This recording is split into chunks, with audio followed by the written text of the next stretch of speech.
Welcome to EMS Academy. Today we are going to have a video lecture on phrase and its types. Dear students, phrase और इसके types जो है बड़ी अहमियत के हामिल हैं, क्योंकि अगर हमें ये पता नहीं होगा कि ये कोई जो फ्रेज है, कोई नाउन फ्रेज है या एडवर्ब फ्रेज है या प्रीपोजिशन फ्रेज है, जब हमें यही पता नहीं होगा तो हम उनके जो है यूज़ में जो है मिस्टेक्स करते हैं। तो आइए अपने आज के बहुत ही इंटरेस्टिंग लेक्चर की तरफ चलते हैं। दैट इज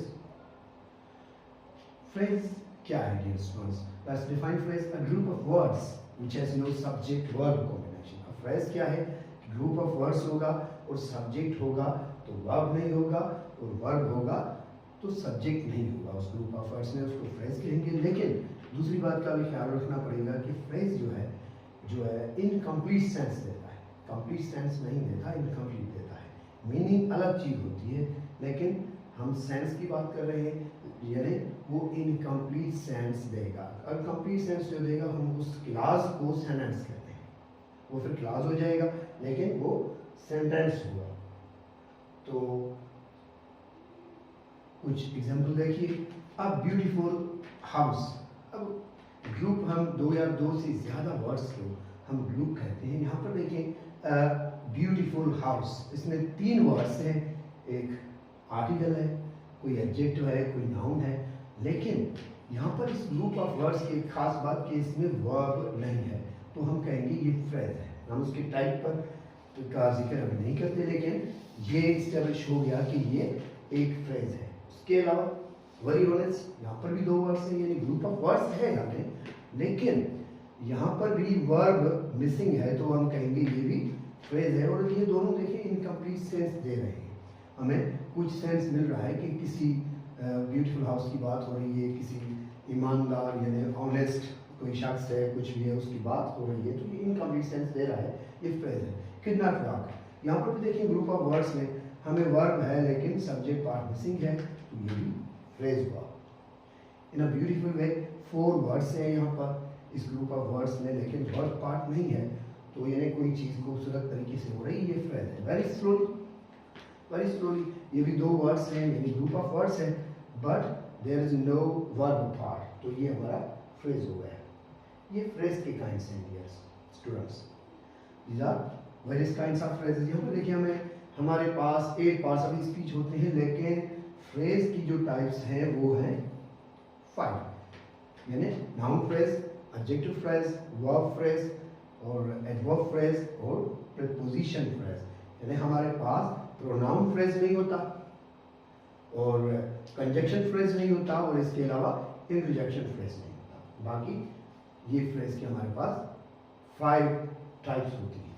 तो आइए एक एक करके इनको समझते हैं कि फ्रेजेस की टाइप्स को किस तरह जो है हम जान पाएंगे।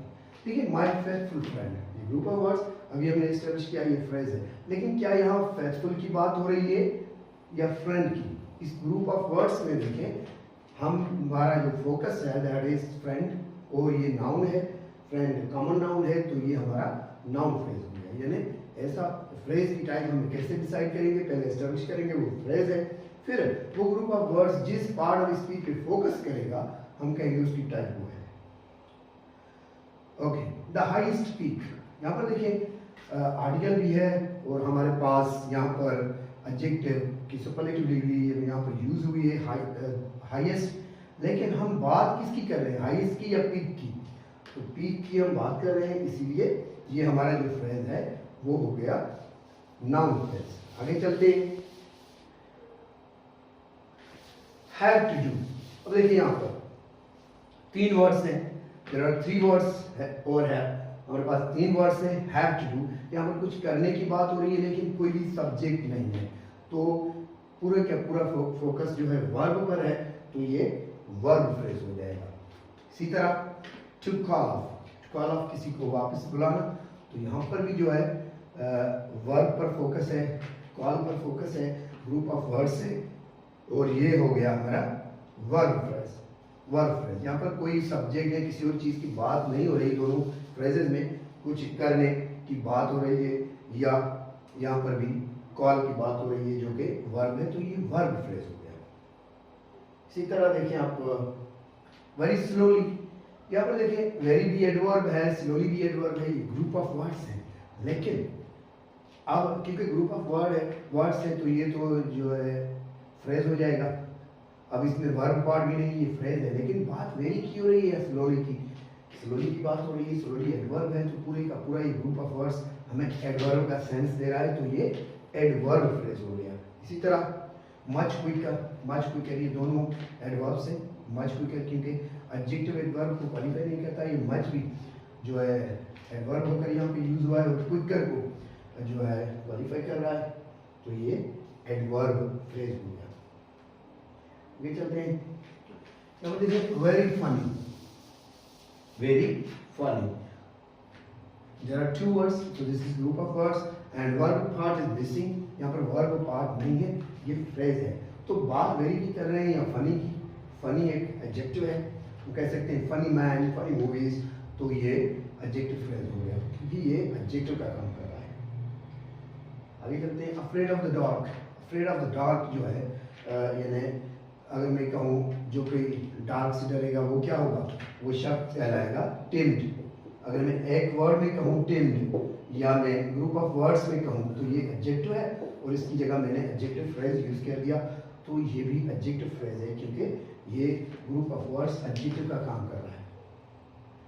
नेक्स्ट, इसके बाद देखिए near the airport, near the airport. अब यहाँ पर देखें हमारे पास क्लास में ये द यानी कि एयरपोर्ट नाउन है, लेकिन हम एयरपोर्ट की बात कर रहे हैं या एयरपोर्ट के करीब होने की बात कर रहे हैं, तो हमारा फोकस इस ग्रुप ऑफ वर्ड्स में एयरपोर्ट पे कम है, लेकिन असल बात हम उसके करीब यानी नज़दीक होने के लिहाज से कर रहे हैं, तो ये प्रीपोजिशन फ्रेज हुआ डियर स्टूडेंट। तो ये प्रीपोजिशन फ्रेज बन गया क्योंकि हमारा फोकस नियर पर है, एयरपोर्ट पर नहीं है, तो ये ग्रुप ऑफ वर्ड्स जो है प्रीपोजिशन का काम कर रहा है। इसी तरह ऑन द डाइस, क्या हम डाइस की बात कर रहे हैं, किसी चीज़ की बात कर रहे हैं जो कि डाइस पर है, तो हमारा यहाँ भी फोकस प्रीपोजिशन ऑन पर है, तो डियर स्टूडेंट्स ये हो गया प्रीपोजिशन फ्रेज।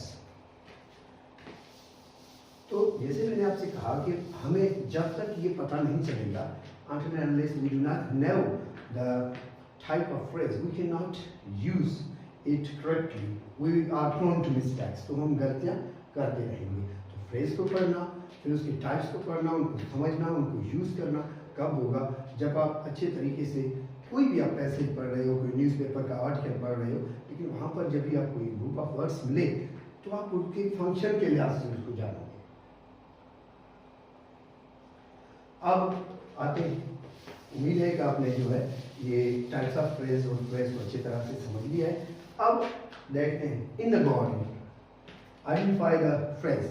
आपने ये फ्रेज को जानना है इन द गार्डन। देखिए यहाँ पर हमारा जो फोकस है वो इन पर है, तो ये प्रीपोजिशन फ्रेज हो गया। ये क्या हो गया, प्रीपोजिशन फ्रेज। इसके बाद ग्रे यूनिफॉर्म, क्या हम ग्रे की बात कर रहे हैं या यूनिफॉर्म की बात कर रहे हैं, तो ये हो गया प्रीपोजिशन फ्रेज यानी पीपी हो गया, और ये हो गया हमारा नाउन फ्रेज, एनपी हो गया नाउन फ्रेज, क्योंकि हमारा जो है फोकस इस ग्रुप ऑफ वर्ड्स में यूनिफॉर्म वर्ड पर है। अब क्वाइट अमेजिंग, तो हमारा फोकस क्वाइट पर है या अमेजिंग पर है। अमेजिंग जो कि एडजेक्टिव है, तो ये एडजेक्टिव फ्रेज हो गया, ये एडजेक्टिव फ्रेज हो गया। इसी तरह slowly and gradually, slowly and gradually, क्योंकि ये दोनों जो वर्ड्स हैं ये फोकस कर रहे हैं एडवर्ब पर।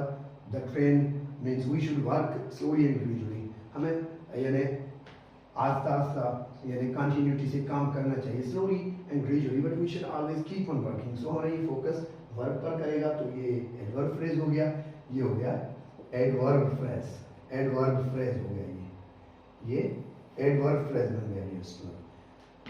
तो ऑन जून 20, तो जून 20 की बात हो रही है या ऑन पे फोकस हो रहा है, ऑन क्योंकि उस जून 20 की डे की बात कर रहा है, तो ये अब हमारा हो गया प्रीपोजिशन फ्रेज, इसको आप पीपी कहते हैं। तो एक्सट्रीमली हंग्री राइट नाउ, अब देखिए यहाँ पे एक्सट्रीमली एडवर्ब है और ये नाउ जो है एडवर्ब है, लेकिन हमारा फोकस हंग्री पर है जो कि एडजेक्टिव है, तो ये एडजेक्टिव फ्रेज बन जाएगा dear students. This will be an adjective phrase, क्योंकि हम हमारा असल फोकस हम हंगरी की बात कर रहे हैं। हंगरी मैन कहेंगे, हंगरी फॉक्स कहते हैं, जिस तरह तो नाउन को क्वालिफाई करता है, ये एडजेक्टिव है। तो पूरे का पूरा ग्रुप ऑफ वर्ड्स जिसमें देखिए वर्ब नहीं, ये फ्रेज है। Had been waiting, had been waiting में वर्ब पार्ट तो है लेकिन सब्जेक्ट पार्ट नहीं है, और ग्रुप ऑफ वर्ड्स है, तो ये वर्ब फ्रेज है, ये वर्ब फ्रेज है, ये वर्ब फ्रेज है dear students. Hope you understood and enjoyed today's lecture about phrase and its types। और इसी तरह आपने इसको जो अच्छे तरीके से समझ लेना है कि फ्रेज किसे कहते हैं और फ्रेज की टाइप्स कौन कौन सी होती हैं और हम उनको किस तरह जान सकेंगे। इसी तरह ये जो फ्रेज है, नाउन फ्रेज होगा, नाउन का काम करेगा, यानी सब्जेक्ट और ऑब्जेक्ट के तौर पर यूज़ होगा, और जो भी नाउन के फंक्शन है वो परफॉर्म करेगा। और जब ऑब्जेक्ट फ्रेज की बात करेंगे तो किसी न किसी नाउन को क्वालिफाई करेगा। Thanks a lot. So hope you'll subscribe my channel and press bell icon. Meet you in the next lecture. Thanks a lot.